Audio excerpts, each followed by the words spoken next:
जो भारतीय जनता पार्टी के उपचुनाव सुजानपुर के लिए हमारे राजेंद्र राणा जी को अपना आशीर्वाद देने के लिए, शुभकामना देने के लिए यहाँ पर आयोजित किया है। भारतीय जनता पार्टी सुजानपुर विधानसभा क्षेत्र से जो चुनाव, हिमाचल की राजनीति में आप जाने जाते हैं, पहचाने जाते हैं, और मुझे इस बात को लेकर के प्रसन्नता है। कई बार आदमी एक मंजिल की तरफ जाते जाते रास्ते भले ही अलग हो जाते हैं, लेकिन दौर फिर ऐसा भी कभी आ जाता है।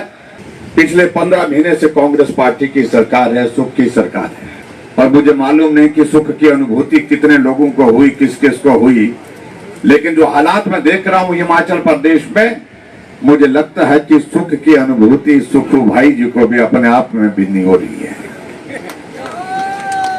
जिनका एक स्वभाव है। और हम ये मान करके चलते थे, ऐसी पृष्ठभूमि का व्यक्ति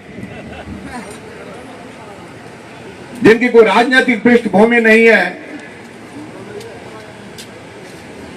एक साधारण परिवार से होकर के यहां पहुंचे हैं, कुछ अच्छा सोचेंगे, और अच्छा सोचेंगे ही नहीं, अच्छा करेंगे। लेकिन भाई और बहनों, जिस तरह से शुरुआत की उन्होंने, उस सारी चीज से एक बात मालूम हो गई कि सत्ता का नशा तो 2 साल बाद, 3 साल बाद, 4 साल बाद आए तो समझ में आता है, लेकिन वो तो पहले ही प्याले में आ गया। हमको कहना उचित नहीं लग रहा है। हिमाचल प्रदेश की कैबिनेट में पहले ही संस्थान बंद कर दिए, जिनका जिक्र यहां पर राजेंद्र राणा जी कर रहे थे। आईपीएच का डिवीजन आपके विधानसभा क्षेत्र में दिया था, और उसको बंद करने का औचित्य हमें आज तक समझ में नहीं आया। एक विचित्र परिस्थिति हमने देखी, 1000 संस्थान हिमाचल प्रदेश में बंद कर दिए। और जब मैंने एक दिन पूछा, मैंने कहा भाई, मुख्यमंत्री काम करने के लिए होता है, काम बंद करने के लिए नहीं होता है। बोलते काम तो सभी करते हैं। मैंने कहा अपना ही मजा है, वो इसका भी मजा ले रहे हैं, इसका भी आनंद ले रहे हैं। और परिणाम आपके सामने भाई आशीष शर्मा जी ने कही। ये हिमाचल प्रदेश का हमीरपुर जिला, छोटा सा जिला, 5 विधानसभा क्षेत्र, 5 में से 4 विधायक कांग्रेस पार्टी के चुन करके आते हैं, 1 निर्दलीय विधायक। और मुझे अच्छी तरह से याद आ रहा है कि लगभग पिछली बार जब मैं मुख्यमंत्री बना था, उस वक्त भी मंडी जिला के हालात भी इसी प्रकार के थे। 10 विधानसभा क्षेत्र, 10 में से 9 भाजपा के विधायक और 1 निर्दलीय विधायक।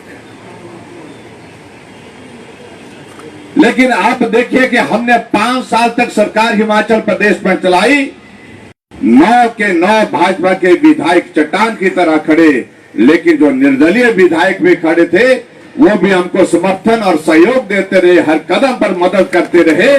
और उसके बाद अब की बार वो भारतीय जनता पार्टी के टिकट पर चुनाव लड़ करके जीत करके विधानसभा में पहुंचे। और यहां हमीरपुर में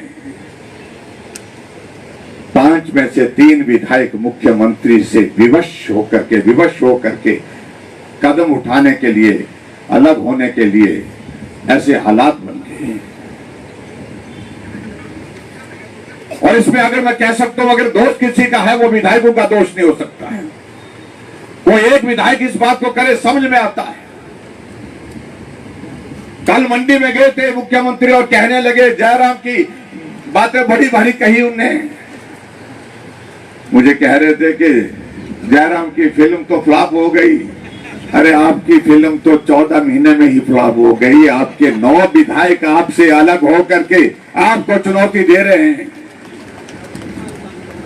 और भाइयों बहनों, मैं ये भी कहना चाहता हूं, जो काम भाई राजेंद्र राणा जी ने किया, भाई आशीष शर्मा जी ने किया, जो 6 विधायक कांग्रेस के और उसके बाद 3 निर्दलीय विधायकों ने किया, ये कोई आसान काम नहीं था। हर कोई इस काम को नहीं कर सकता है, हिम्मत वाला ही कर सकता है। नरेंद्र मोदी जी हमारे देश के प्रधानमंत्री, जिन्होंने 10 वर्ष का कार्यकाल, 1 दशक पूरा करने के बाद दूसरे दशक की शुरुआत करने की अब ये अवसर पर आप सबका आशीर्वाद उनको मिलेगा।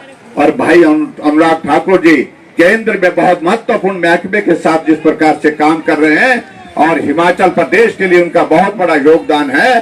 और उनको भी अब की बार जीत, बहुत बड़ी जीत, शानदार जीत के साथ जो है उनको आशीर्वाद आप सब देंगे, ऐसा मुझे पूरा विश्वास है, पूरा भरोसा है। अब की बार अनुराग ठाकुर जी की जीत ऐतिहासिक जीत होनी चाहिए। हम इन दोनों सीटों को बहुत बड़े मार्जिन से जीतने वाले हैं। और जहां शिमला की बात कह रहे हैं भाई और बहनों, वहां भी भारतीय जनता पार्टी बहुत बड़े बहुमत के साथ जीतेगी और मंडी में भी।